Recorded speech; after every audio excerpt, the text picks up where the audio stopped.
Hey good people, while I keep painting the carbon trimaran, I'm going to ask for your help on a catamaran project.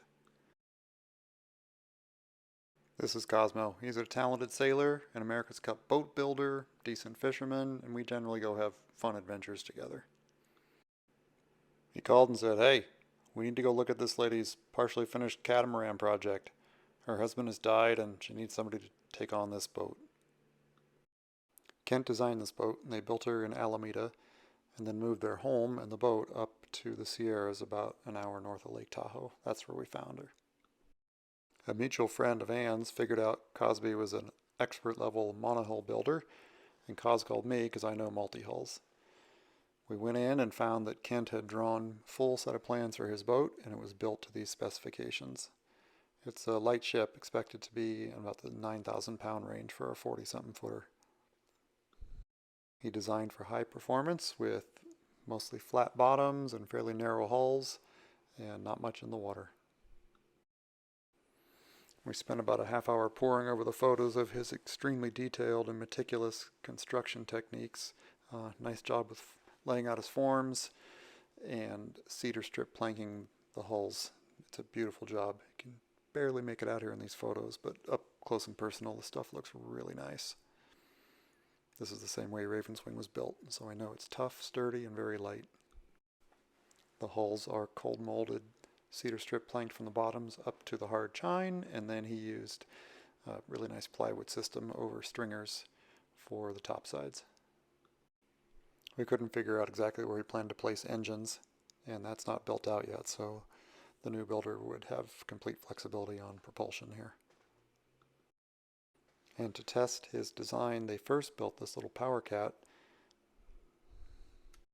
She says this worked really well, and they went on and started the main catamaran build. All of her notes are still in the binders. We found the inside faces of both hulls to be nearly vertical, and this was the stuff he had tested out on that small power cat.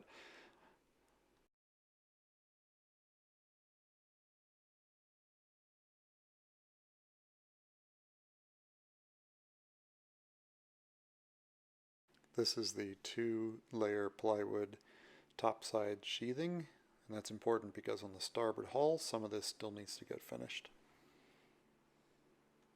Now Kent did build one of the 2 planned weighted centerboards. You might have seen with eagle eyes in the plans he called for a ballasted boat, but I think that was 20 years ago, and today we would scrap that and just build modern dagger boards.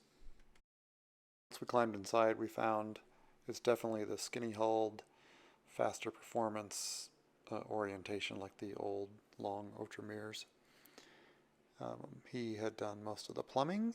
A lot of the fixtures are in. You can see some galley and bathroom or headwork done. Nice skylighting all the way along the hulls. There's the floor panel.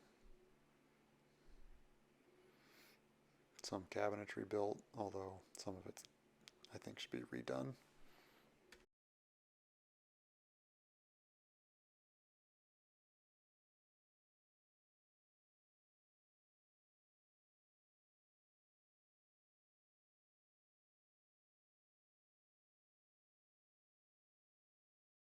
Things are set up for single berths down in the hulls, and then 2 double beds sort of head to head on each other up on the bridge deck going horizontally. So ignoring our boarding ladder there, you'll see that the wood surfaces need attention quickly here before this boat sits any more years. She needs a rescue, and to get restarted, this will clean up okay. The wood is not rotted. Late in our visit, I asked Ann if she had a price in mind to buy the whole project, and she said that she was thinking around $30,000. And then we went upstairs in her barn and started looking at all the equipment that's there. And I gotta say, at retail value, I did see upwards of $20,000+ worth of gear sitting there. So all the hatches, well, let's just say a lot of the equipment for the boat is already on hand. So that's a good sign. But again, no engines, no masts, no sails. I think what's really important here is finding the person that has the skills and the desire to take this on, and then working with Ann, you guys would find the right number together. Again, this is about people, not so much about money. I think it's great that the designers proof of concept test boat is still right there, and I think a prospective buyer here could clean this up with Ann and take it out on the lake and really understand how the hull performs. I told Coz that the shape and look of this boat has come back in style. Big picture, I am proud and super relieved to be sailing the 40-foot trimaran we built, and sad that Ann and Kent here didn't get to see that same dream fulfilled.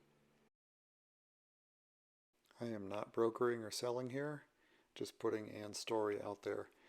So contact me at ravenswing.org, or I'll put some details here in the video description on how to reach Ann. And I hope somebody goes to take a look.